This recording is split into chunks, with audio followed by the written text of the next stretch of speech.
Welcome back. I've had a number of requests. Forrest, would you please talk about the flow state? How can we get into the flow state? So I want to talk about flow, about our different states of consciousness, how those are coming together and how that creates the flow state, and also talk about what this means for our yogic meditative practice. So let's get into it.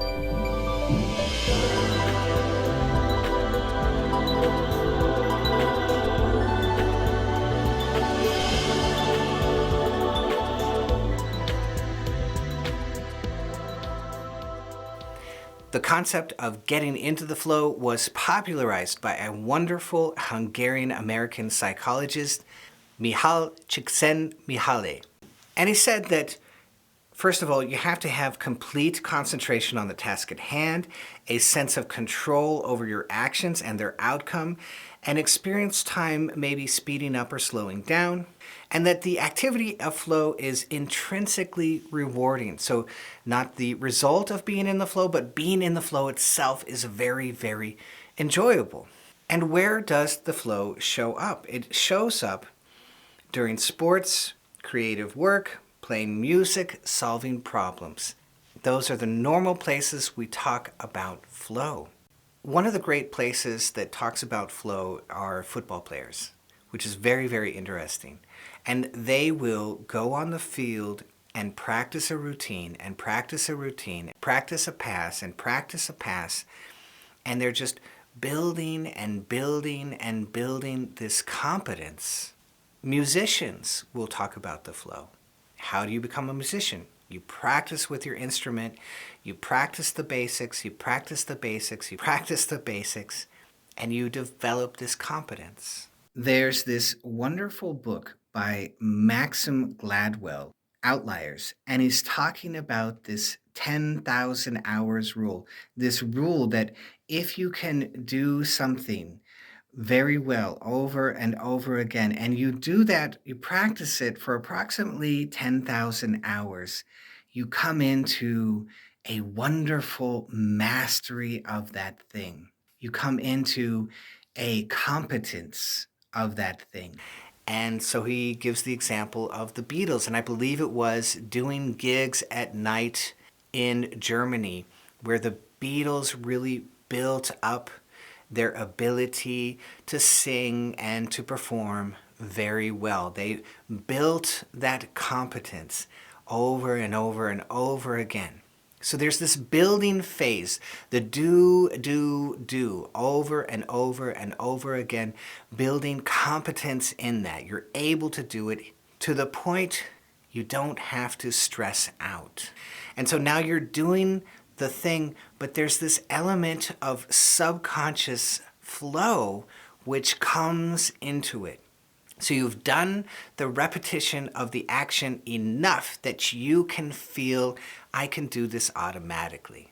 And then you begin to flow with it. The subconscious comes into play, and this is the juice, this is the real grease of the flow state. And without that juice, there is no flow state. So if we're in the conscious mind and we're just doing and doing and doing and doing, it's not until we pop out of that and enjoy some of the subconscious that we have some flow. So the flow is not taking place in the conscious mind. It's taking place between the subconscious mind and the conscious mind. Now you have flow. So you're a football player and you do the practice, you memorize all of the routines and all of the plays, and then the ball snaps and your subconscious is so familiar with all of these options, it picks the very best one in the moment and it gets creative. It even combines those. Because you have the competence, because it's come into your subconscious, it flows in the moment and picks the very best action to complete the desired result. And there's that feeling of being in charge of the outcome. You have multiple ideas of what you could do, and you pick the one which feels the very best because you're flowing with the subconscious mind. Same thing for an artist. You play the piece, you play the piece, you play the piece, you play the piece, and you start to realize, I could play this 100,000 different ways. There's 100,000 variations inside of this textbook playing of the music. And so Yo-Yo Ma, he says, now I start to feel the music. I feel it. And he starts to subconsciously play with it and pick the way to say the music which feels the very best to him, and now he's in the flow. Same thing with a writer.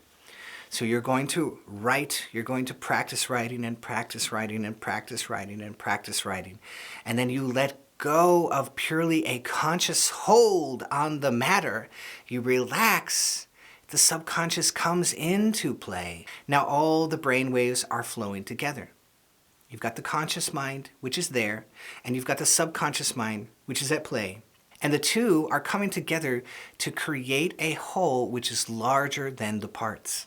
The sum is larger than the total of the parts. You've got two parts, and yet something larger comes out. We have the conscious mind, the rigorous method. We have the subconscious mind, the ease and the flow and the variation.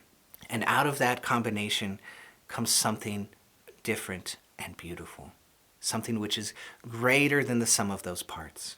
In meditation, we are doing the HRV resonance. We are doing the low idle state. We are sitting very still and noticing the four proofs and doing the Om Japa and the chakras, and then we sit back, we relax, we go into that enjoyment of the moment, that enjoyment of the results of doing all that connection with our parasympathetic system. And in that enjoyment, we flow. The meditation begins to flow. And then because of all of that, because we are so inspired, we're aiming for something glorious and deep and spiritual inside of ourselves, we begin to open ourselves to a different kind of flow. We open ourselves to a flow which becomes not just subconscious, but heavenly. We open ourselves to the superconscious mind. And every once in a while, the superconscious mind will come down and bless us with a download, with an insight, with a rare, beautiful state or experience. And now it's not simply a subconscious flow. We've opened ourselves so perfectly and balanced our brainwaves so perfectly that this superconscious higher self flow begins to happen. And now it's really magical. And this will happen to a writer. This will happen even to a football player.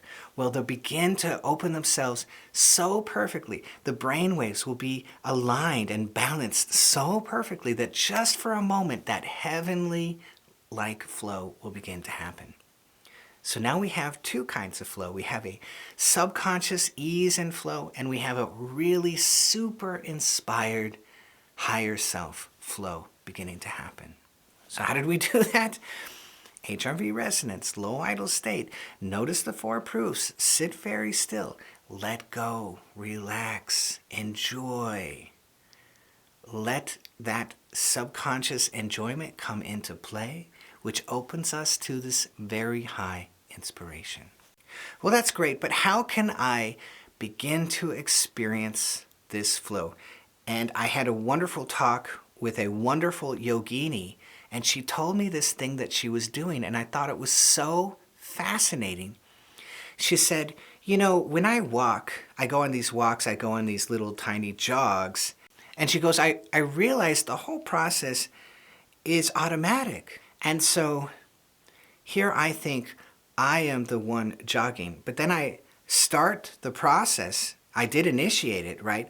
But now I'm just watching myself go for the walk or go for the jog, and it's happening all by itself. And I'm sitting back inside of myself and watching this. So we've all built up that competence of being able to walk and being able to jog. And now she's sitting back watching the subconscious come into play and produce that process of walking and jogging automatically. And now she's a bit of the witness inside of herself while she's going for a walk or a jog. So simply watching yourself go for the walk or go for the jog, watch that automatic process of walking where you don't have to initiate for a long period of time. It just happens automatically. Just watching that begins to help you to understand this process of flow. And it helps you touch a bit of the right brain where you are the witness of what is happening. And that is going to open you to some of this possibility of getting deeply and transcendently inspired by the higher self. So try that out. It's a wonderful little way to notice how the flow works. We've all built up this competence in being able to walk, being able to jog. And then you can sit back and watch the flow of that happen automatically, where you just barely give any direction and the subconscious takes over and it just happens automatically. And now you're watching the whole thing and it's this flow of the walking, which you don't have to be involved in. Your conscious mind doesn't have to come in and control every moment. It's just happening and it's flowing. We built the competence, subconscious takes over, and now we're in the flow. Isn't that gorgeous? So watch yourself in that flow and open yourself to deep inspiration. See what comes down. I hope that helps you to understand the flow.